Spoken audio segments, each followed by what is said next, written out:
दोस्तों, रमज़ान के इस बरकत महीने में ज़री फूड्स यानी कि मैं आपको सिखाऊंगी बड़ी ही मज़े मज़े की रेसिपीज़ जो कम वक्त में कम पैसों में और ज़्यादा देर के लिए स्टोर की जाने वाली होंगी। तो इससे पहले कि रेसिपी से लुत्फ़ अंदोज़ हों, जल्दी से चैनल सब्सक्राइब कर ले और बेल आइकन प्रेस कर ले। चलो शुरू करते हैं। दोस्तों, सबसे पहले तो आपने एक बड़ा सा बाउल लेना है और उसमें एक पाव जो है वो मैंने डाल दिए हैं आलू बुखारे और एक पाव ही इमली लिया मैंने। अच्छा, आपके ऊपर है कि अगर आप किसी चीज़ की रेशो कम रखना चाहते हैं तो रख सकते हैं, मतलब जो आपको महंगी लगे वो कम रख लें। उसके बाद 2 गिलास अच्छी तरह से गर्म पानी आपने ऐड कर देना। इतना गर्म भी नहीं कि बर्तन टूट जाएं, लेकिन काफ़ी गर्म होना चाहिए। उसके बाद हमने थोड़ा थोड़ा सा इनको खोल लेना है इमली को, ताकि ये अंदर तक अच्छी तरह से ना पानी में हो जाए थोड़ी सी नरम। इसको आपने 1 घंटे के लिए छोड़ देना है। आप 2 घंटे के लिए भी छोड़ सकते हैं, लेकिन 1 घंटे के लिए काफ़ी होगा। यहाँ पे देखिए जी, 1 घंटा हो चुका है और आलू बुखारे आपको फूले फूले नज़र आ रहे होंगे।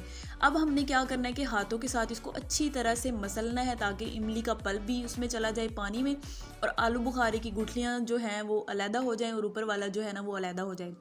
तो अच्छी तरह से मसलिएगा। यहाँ पे देखें, मैं जैसे हाथों के साथ आपको दिखा रही हूँ ना, इस तरह से आपने कर लेना है, ठीक है। आलू बुखारे पकड़ के उनकी गुठलियाँ आपने निकाल लेनी है और आपने ऊपर वाला हिस्सा जो है वो पानी में फेंक के और गुठलियाँ साइड पे कर देनी है। लेकिन परेशान होने की बात नहीं है कि गुठलियाँ पानी में भी रह गई तो कैसे निकालेंगे, तो हमने बाद में इसको छानना ही है।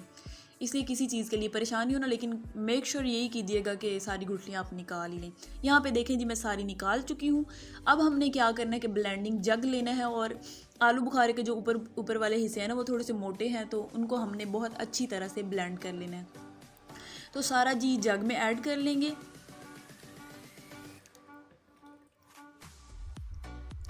और इसको बहुत बारीक पीस लेंगे। उसके बाद यहाँ पे देखिए 3 गिलास मैंने पानी ऐड किया है और उसमें 1 किलो चीनी ऐड कर दी है, ठीक है। आप चाहे तो कम ज़्यादा कर सकते हैं। तो अब पानी देखें यहाँ पे उबल रहा है, पानी के उबलने का ही हमने वेट करना है और अब सारा जो इमली का हमने और आलू बुखारे को पीस के रखा हुआ है ना वो सारा ऐड कर देंगे। जब तक उबले ना पानी तब तक आपने ऐड नहीं करना। जैसे ही उबाले आना शुरू हो जाएंगे तब आपने ऐड कर देना है। जग में और भी पानी डाल के निकाल के अंदर डाल दें, क्योंकि सारा पल्प उसी में लगा रह जाता है, तो कोई मसला नहीं है, वो भी इसी का हिस्सा है। अच्छा, इस शरबत की ख़ास बात यह है कि ख़राब तो होते नहीं है, ऊपर से इतना मज़ेदार, इतना लजीज और इतनी ठंडक पहुंचती है ना ये वाला पी के। तो इफ़्तार में आपको पता है इससे बेस्ट चीज़ तो कोई हो ही नहीं सकती। बड़ी ही ज़बरदस्त ये रेसिपी है और साथ ही मैंने आपको इफ़्तार के लिए सरदाई बनाना सिखाई हुई है। अगर आपने वो रेसिपी नहीं देखी तो वो भी देख लीजिएगा, लिंक नीचे दे दूँगी।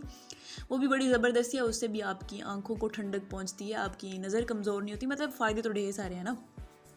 अब हमने इसको क्या करना है कि उबलने देना है।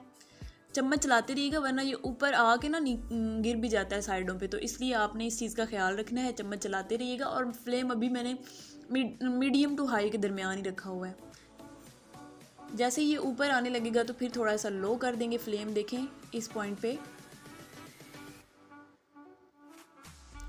अभी भी हमने इसको उबलने देना है, कम से कम 1 घंटा तो इसको पकाने में लगाइएगा, क्योंकि ये 1 घंटा आप लगा लेंगे तो पूरे रमज़ान के लिए आप टेंशन फ्री हो जाएंगे, आपकी टेंशन ख़त्म हो जाएगी कि हमने अब क्या पीना है, क्या बनेगा वगैरह वगैरह।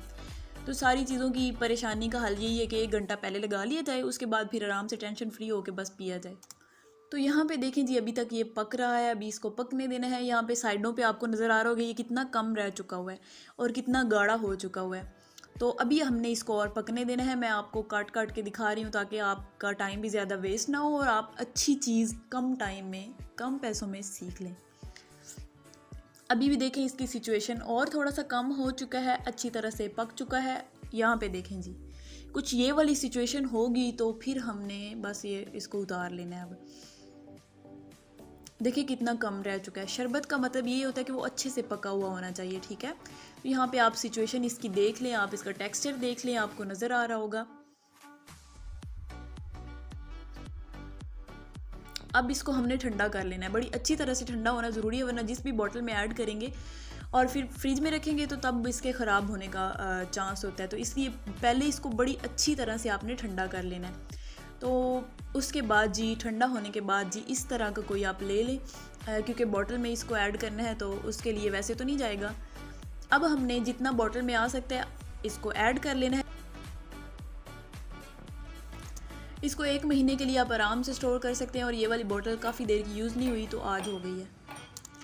सारा इसमें ऐड कर देंगे। उसके बाद गिलास में बनाना कैसे है, थोड़ी सी बर्फ़ डालें, आइस क्यूब्स डाल लें, उसके ऊपर आपने तकरीबन 2 टेबलस्पून के बराबर ऐड कर लेना है शरबत, उसके ऊपर आपने पानी ऐड कर देना है। ठंडा कर लें तो अच्छी बात है, वरना बर्फ़ तो ऐड की हुई है ना।